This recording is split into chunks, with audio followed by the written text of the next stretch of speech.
Olympics are over, the medal counts are in, and Canada, we came in at a strong number 8. All right. So if we can scroll up, there it is. Now, the Canadian Olympic Committee, they've actually made a statement about this, because number 8, we're usually a top 5 country. They have now labeled the state of sports in our country a, quote, crisis. They are now calling for the federal government to increase base funding by $144 million in the next budget. Now, funding has not increased for more than 20 years here for our athletics. And you can imagine the costs of becoming an elite athlete, well, they're sky high if you want to be the best. So should Olympic sport be a federal funding priority, Jess? I saw an audience member have the same reaction, that it hasn't gone up in 20 years, and that put off a red flag for me. Like, at least try to keep up with inflation. But personally, I kind of do struggle, like, to rank Olympic funding alongside things that materially improve our lives. You know, things like education and healthcare. Maybe it's not fair to sort of compare the two, but I think it's because I see sports, or the way I come at sports, is sort of, they enrich us. They improve our health. They give us joy. They build character. But I don't know if we're entitled to that past sort of the high school experience, where it is taxpayer funded if you think about it, all of those community programs and so on.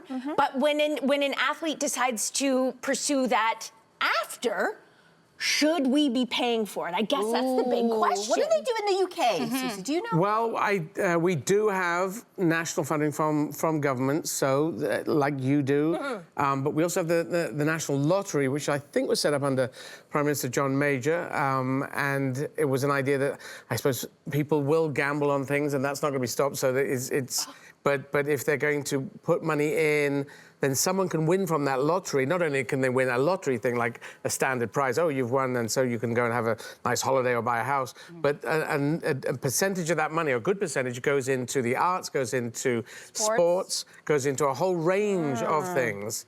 And I don't know whether that has been considered as a thing. Do we know how the UK did, the Milano Cortina Games? I think we came in 11th. I think we're Just we're behind beneath us? you. Okay. But I mean, we've never won things. Oh, so okay.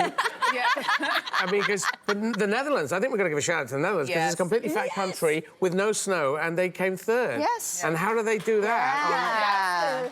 I know you were going, really, the Netherlands? And I'm not sure whether the Netherlands go, yes, we always do that, because it could be like New Zealand, where they really concentrate on something. This is well, they have a very high taxation system in the Netherlands as well, and you were mentioning this morning about Norway doing extraordinarily well. Listen, Norway is the undisputed Winter Olympic champion of the world, and I'm going to tell you something. They got 5.7 million people.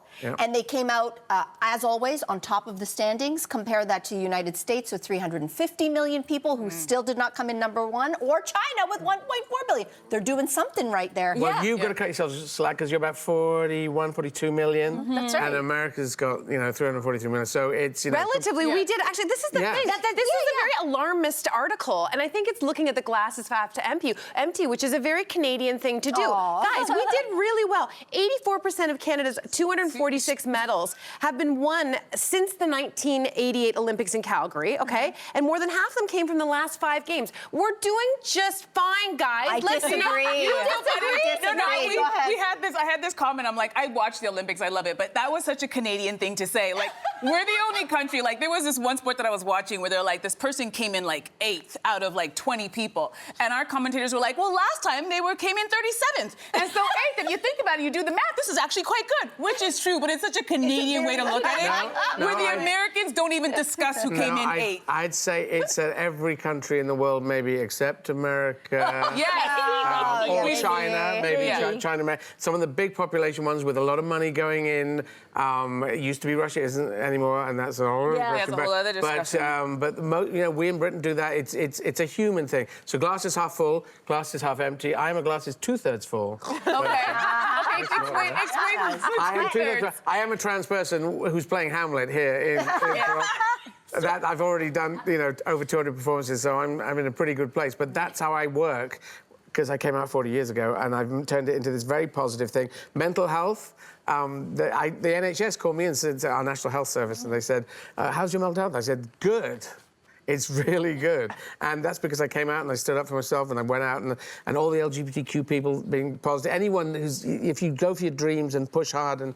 I guess the that's question positive is, thing. which I'm so happy for your story, but I think going back to sports, it's the question of who should fund those dreams. We love watching the Olympics and we get really excited when we do well or we get really sad when we don't do well. So the question is, how do we feed the pipeline so that those moments, like who's responsible for that financially? Well, let's talk about the visibility, because I think if you stop and ask the average adolescent or teenager about like what sport do you really know and think you'd be very successful at, none of them are going to mention double luge or Nordic jumping. Yes. We don't even discuss these things in school. It's not in your gym. And then when you find out how much it costs, if you even know about these sports, it's very expensive. So you have a very small amount of the population who could even afford to put their kids in that sport to see if they have the talent to make it to the Olympics. And I think that's the biggest issue. I know in Europe there are a lot of countries where a lot of these sports are free. Learning how to swim, learning how to ski, learning how to skate, these aren't special things. Everybody learns and it's very accessible. So if we're fishing from a pool of people who can only afford it, who know about it and can only afford to do these very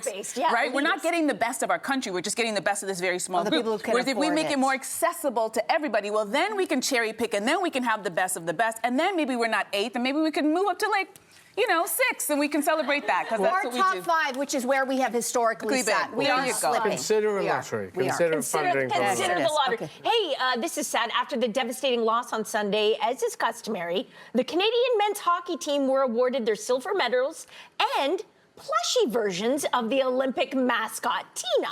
And Tina is a member of the Weasel family. And our nation's hockey stars are going viral for kind of how unimpressed they were. So, Suzy, should stuffies be iced? No, you should keep the mascots for the Olympics, but have them for the kids. They should not be given to the athletes, I believe, unless they actually specifically, they can go and get one afterwards, but they shouldn't, because what they want to hold up is they're warriors, but they're peacetime warriors. You know, they've fought this hard these battles, and as someone who was in my top team at football, soccer when I was a kid, and now I've run 130 marathons, I want to win something that's not as stuffed toy. That's silver, and the neck wasn't about. What if I told you these stuffies are flying off the shelves? They're hard to find. People, they're in high demand. Good for kids. And so these athletes could technically sell them after. I think that's part of it. Jess, No, but hold on. Let's be real. Let's be real for a second. You've just lost. There are cameras everywhere. It is a stadium full of people. You know, everybody you know and love is crying right now. And somebody hands you a stuffed animal. And you cannot rip its head off. You cannot slam it on the ice because then it's unsportsmanlike. I think I'd be laughing maniacally because I'm like, someone's testing my patience. Because I just lost and you're handing me this? It might be controversial, but Shane Hollander would be very happy to hold that weasel. And if you know what I'm talking about. Heated rivalry fans? Heated rivalry? Of course I am. Here's the thing that I have a problem with this. Of course you get the weasel and you hold it proudly. And there's the weasel, two reasons. by the way, it's a stoat. Specifically, Tina the stoat. That doesn't make it which better. is a small mammal. Yes, whatever it is. I don't even care what it is. Just because you are some big, burly hockey player, so it looks weird for you to hold a stuffy. Suck it up. That's what I'm going to say, number one. Number two, if you think that only certain types of athletes should be given these, or it looks appropriate for what? The petite feminine figure skater, it's okay for her to hold it, but it's not okay for the hockey players to hold it. And last but not least, it is a business move. They are so hard to find. You know why? Because Sidney Crosby was holding one. Because, Connor McDavid was holding one. They now become a collector's item. And guess what? The IOC, like everybody else, they need money. Listen, so this becomes an item for you to market, and be like, to sell, because they need to make money. No, I think I don't think it's gendered. Have the photo shoot afterwards, though, and say, would you be up for it? And maybe one in the team might be up for holding it, but not at that point. That point of we just lost a game. The women's team was also disappointing. Exactly. Give it to the person who won gold. They're already happy. You can give them anything to hold. They'll be like, that's fine. But not to the losers, not to the people who just were this close to winning. I don't think it's a gendered thing. If I'm not a big burly hockey player, and I would be, I'd really want to take the head off of that thing.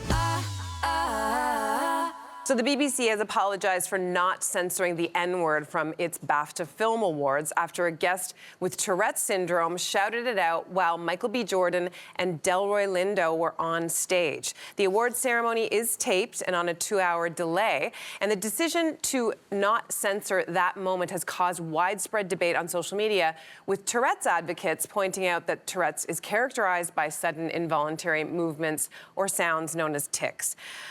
But there's also a lot of other discussion around this. So what's your reaction to the BBC leaving this in the broadcast? But it is an accident, though. It's not. They didn't deliberately leave it in. It was They did deliberately leave it in. No, apparently they didn't deliberately leave it in. Okay, well, the latest... The latest that I looked up, I just looked up online because you mentioned this might be coming out. So I had a look and it said it was an accident that it went out. Okay. Now, it could be... If it's deliberate, then there's a different answer to if it's an accident. If it's an accident, it's an accident. It's wrong. Tourette's, we know it's a terrible condition and we know this thing happens.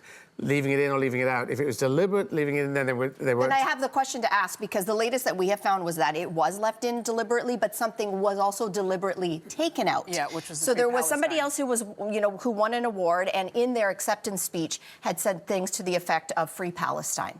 So that was not in the broadcast version that aired. That was edited out.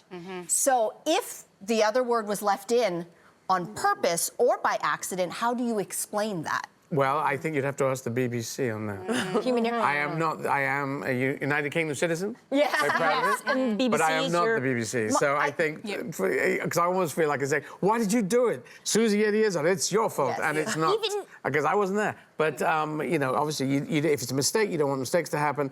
And if it's deliberate, then you need to ask what the policy was on If it was a mistake, I still am sort of infuriated on behalf of Delroy Lindo and Michael B. Jordan, because Delroy told Variety just yesterday that no one from the BBC or the BAFTAs had contacted them afterwards to sort of apologize. And I do think an apology was owed to them, personally. Absolutely. Okay, I'm going to try and talk about this without getting annoyed and emotional. I think they left it in on purpose because they thought it was going to be some kind of like this editorial decision because it was going to be a teaching moment about Tourette's. We're going to leave this in because it's a real moment. What they didn't realize is there was no information or education. What ended up happening is humiliation for two actors who were just walking out on stage to do a presentation for nominees for an award and leaving it in there and having them facing the camera, not the person who said it, so they have to manage their reaction. That is the part they don't understand, because now it's going to turn into a meme. Now it's going to be reposted millions of times. Everybody's talking about it, and they have to live in that. And the fact that they didn't acknowledge, apologize, we understand the Tourette's. We understand what it is, but you still have to acknowledge what happened and how embarrassing it was for these two men. And then for Alan Cummings, who was the host of the evening, to come out and kind of give an apology saying there was strong language used. It's like, no, using the F word is strong language. Calling someone the N word is something very different. So they failed on so many levels, and I feel the worst for these two men, because as a black person, we move through this world differently than other people, and these moments, people never understand how deep that hurt goes when that word is said, especially when you're not expecting it. When you're on stage, you have to show face, you have to be friendly,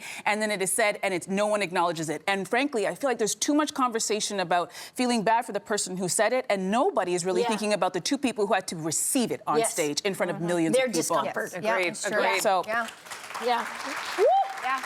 I think the big challenge here is that, to me, if this is all intentional, by the way, the BBC has apologized. They have apologized, a little too late, perhaps. I just think that if you're going to edit out the words Free Palestine and then leave in the N-word, which is arguably the worst racial slur that exists in the English language, then what you're actually saying is taking a political stance is more dangerous to the public than a racial slur. And they are a public broadcaster. We have one here in this country. And they actually have different rules to follow because they're a public broadcaster. And that is to protect your audiences from harmful content. And if you don't think that the N-word is harmful content, we're in dangerous but Free Palestine is, I mean, you've got to take a look at the BBC and ask yourself, are they putting politics ahead of racial harm? This is a very serious problem. Again, Period. All right, BBC. you know what? Talk to them. Yeah, I think it's good to leave it right there and move on to a lighter story. Moving on to the Toy Story 5. The trailer is out, and some fans are horrified to see that Woody now has a bald spot. Yes, a bald spot. So, Suzy, what's your reaction to a balding Woody? Which sounds like a great name for somebody. Well, sounds. I would say hair loss, alopecia, it's hellish for men and for women. As we know, down through the last few years, people have been talking about it, and it's been there since the dawn of time, and it is tough. And so the fact that they're addressing it seems to be a positive move in the terms of being honest and open about things. I don't know quite how they play with it, but obviously they're trying to be lighter about it than Toy Story 6, they have to send him to Turkey so he can get himself the plugs. That's to me, the only natural step after that. This is the thing. You know, everything is tricky, but I think I got to admire the idea they're going towards something that's a difficult area rather than backing away and trying to make everything very middling. I just think it's more or less like what Disney Pixar does brilliantly all the time is they really, really are talking to and making jokes for both the adults in the room and the kids at the same time. And so this, to me, I mean, we are all getting older. We remember this when we were younger, so we can hashtag relate to Woody. I just wonder if, like, what's the Jessie? Is she going to be going through hot flashes? Bit a little Bo Peep, whatever is going to be going through that. I feel like that'll be, layers. Yeah. It's really, really cute, but listen, it's all a marketing ploy, because listen, theaters are dying, movies are having a hard time. You can't just send the kids. You got to get the parents there and the kids. So dad's going to relate to the balding, and the kids are going to like the toys. That's right. There it is. Well, she followed her dreams and became one of the most successful actors in Hollywood. But Reese Witherspoon doesn't believe in just doing what you love. Take a look at this advice that she offered recently on Instagram. You don't chase your dreams. You chase your talents. Everybody has dreams. Doesn't mean you're going to be that thing. You are supposed to do what you're talented at. So it's your job in life to figure out what your specific, unique talents are and go chase them. Okay, so Suzy, do you agree with her advice? I would take slight issue with Reese, and I understand what she's saying. I'd say analyze your talents and then see if your dreams match up with your talents. And if because my dreams did not match up with my talents overtly, and if you have talent, if you have dreams over here, then use your talents to develop other talents to get yourself into the dream track so that you can go up. Because I wanted to be an actor, and I wasn't getting any parts at school. Everyone at school would have said, "You're not an actor, not an actor. You failed this." But my dyslexia was making me very difficult to do any parts. And even then, even if I'd been perfect at doing perfect reads in the audition things, as we all did, I still don't think they would have seen latent, excellent acting talent. And now I'm doing Hamlet because I've gone for my dreams. I'm touring it all around the world. So I say, do go for your dreams, but understand your talents.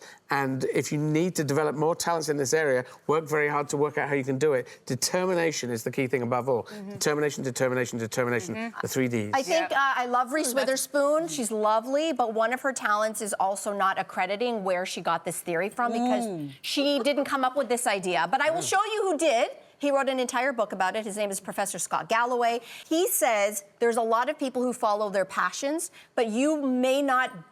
I mean, she's lucky. Reese is lucky, but that's not necessarily what's going to have you pay your bills at the end of the day. The notion of the starving artist, which we're all very well aware of, there is, in his theory, an overabundance of capital. There's so many people who want to be singers and guitar players and drummers. Not every single one of them is great at it. So he says, why don't you find what you're talented at? And that will help fund you to actually fill your passions. And those are two different I don't even things. quite agree with that, because I blocked off doing regular jobs. I was doing accounting and financial management at university.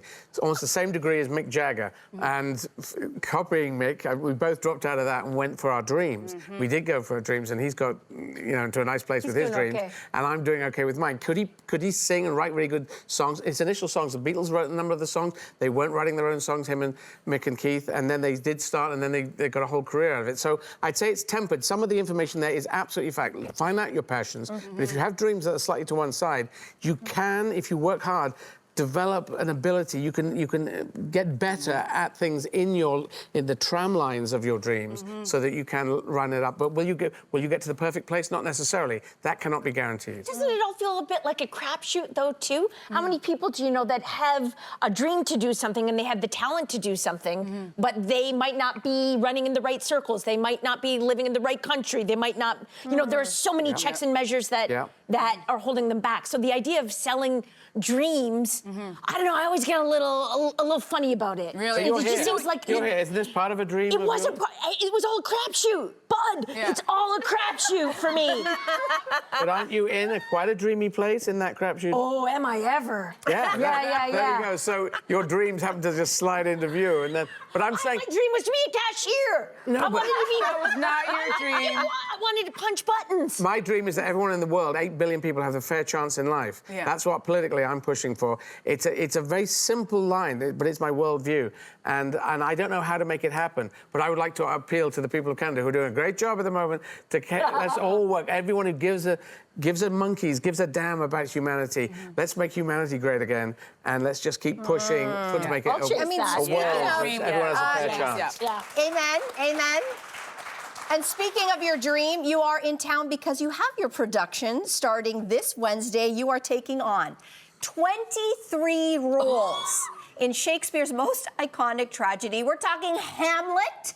So we want to know what the heck inspired you to take this on as a solo performance? Well, they said I could. They wouldn't. They didn't want me to do it. So my dreams were in this area, and they thought my talents was in comedy. But I said actually I wanted to be an actor before I wanted to be a comedian. So I'm going to work really hard to get over into this lane. And then they said we're not going to build a Hamlet around you. So I said I'll build a Hamlet around you.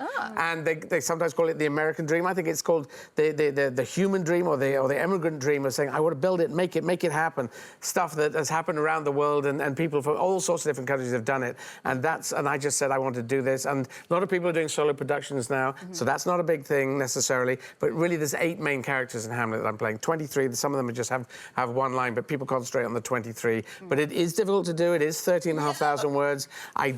We have done over 220 performances. We did just get rave reviews in Los Angeles. Reviews. So coming out. So I'm very happy with that. Can we tell everybody, if you're wondering, Hamlet is now running from February the 25th to the 28th. It is happening at the CAA Theatre in downtown Toronto. Get your tickets to see Suzy. And thank you so much for joining you. us. Thanks very What a much. pleasure. Good luck at the shows.